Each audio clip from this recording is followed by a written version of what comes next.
A Minute of Reason with Andy Hoosier.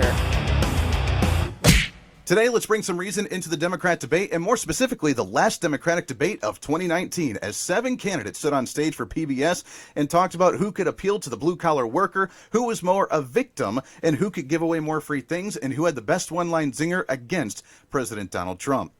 I know that's what we get mostly with debates anyways, but the question is, did it really appeal to the Democrat voter? As they're looking for something to feel good, all they heard was about who was a victim, the angry white privileged male that leads not only the country, but their very own party, and with Joe Biden and Bernie Sanders still leading in the polls against the people of color, quote unquote, and against the gender issues, quote unquote,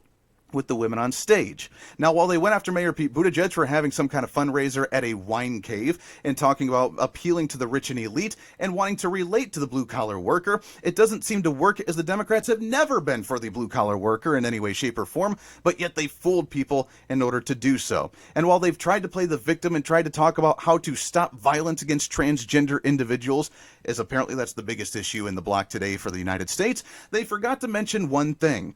the Second Amendment. And while 3 candidates made that their talking point for the entire campaign trail, and they're now off the campaign trail, there's now an issue going on with Virginia, where we're talking about potential militias and bloodshed going on in the state with forceful takeover of firearms in the state. And they're starting to realize that when push comes to shove, the American people woke up, rose up, and are not going to tolerate this. So while the Democrat base may be wanting to talk about it and forcefully take back your firearms, the candidates are starting to get smart and not mention it even onto the debate stage, because they realize that they're on the losing side and that their talking points could lead to something very dangerous in the United States.